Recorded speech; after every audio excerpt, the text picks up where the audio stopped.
అడగడానికి reason because to be very frank చెప్పాలంటే మీ సినిమాని చాలా సినిమాలతో కంపేర్ చేస్తున్నారు, రైట్?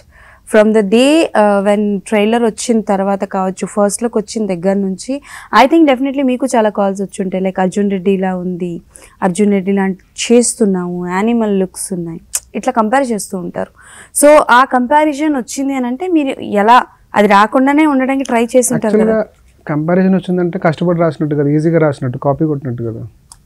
ఓకే, బట్ ఏంటో కొత్తదనం తీసుకురావాలి కదా. ఇప్పుడు మీకు కొత్తదనం అనిపించిందా లేదా? సారీ, కొత్తదనం అనిపించిందా?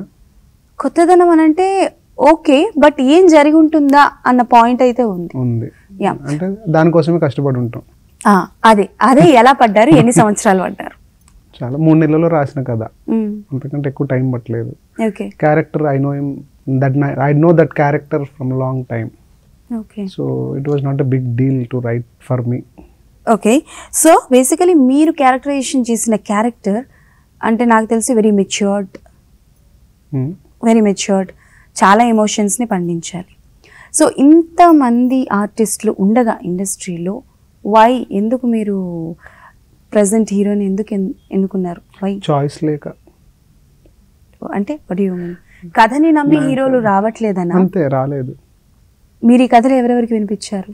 పేర్లు చెప్పడం భావ్యం కాదు, చాలా మంది హీరోలకు చెప్పాను. దాదాపుగా తెలుగు తమిళ్లో కలిపి ఒక 10 మంది హీరోలకు చెప్పుంటారు.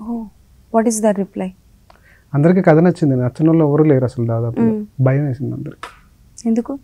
ఇంత బోల్డ్గా ఉంది సినిమా, ఇంత బోల్డ్గా ఉంది క్యారెక్టర్, ఏమవుద్దు, ఇలాంటి సినిమా చేస్తే ఏమంటారు, రిజల్ట్ ఏమవుద్దు, మార్కెట్ బ్రాండింగ్ రాంగ్ అయిపోద్దేమో, అంటే ఫ్యామిలీ ఇమేజ్ దెబ్బతింటదేమో, గుడ్ బాయ్ ఇమేజ్ దెబ్బతింటదేమో, అంటే రకరకాల భయాలు. వాళ్ళ సెట్ మార్కెట్ ఉంటుంది, వాళ్ళ సెట్ ఇమేజ్ ఉంటుంది, వాళ్ళు కోరుకుంటున్న ఇమేజ్ ఉంటుంది, రకరకాలు ఉంటాయి.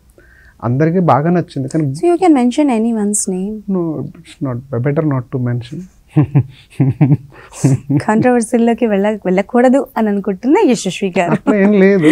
అంటే పాయింట్ ఏంటంటే ఏమవుతుంది అంటే, సినిమా సపోజ్ రిజల్ట్ బాగా పెద్ద కొట్టారనుకోండి, ఎవరో ఒకరు లూజ్గా, ఆయనకు జడ్జ్మెంట్ లేదు, ఈయనకు జడ్జ్మెంట్ లేదు, ఒక లూజ్ టాక్స్ మాట్లాడితే there is no pointing fingers it summon. కథ మనం రాసుకున్నాం, మనం నచ్చినట్టు రాసుకున్నాం, వాళ్ళకి నచ్చాలని రూల్ లేదు. బట్ నచ్చింది, యాక్చువల్గా నచ్చింది, కానీ వాళ్ళ భయాలు వాళ్ళకు ఉన్నాయి. Newcomer, can he make it the way. So do you think మీ హీరో అంటే జెన్యూన్గా మీరు అనుకున్న సిద్ధార్థ్నే చూశారు అని అనుకుంటున్నారా? His output absolute, he lived it. Okay, అబ్బా అసలు డౌట్ లేదు దాంట్లో.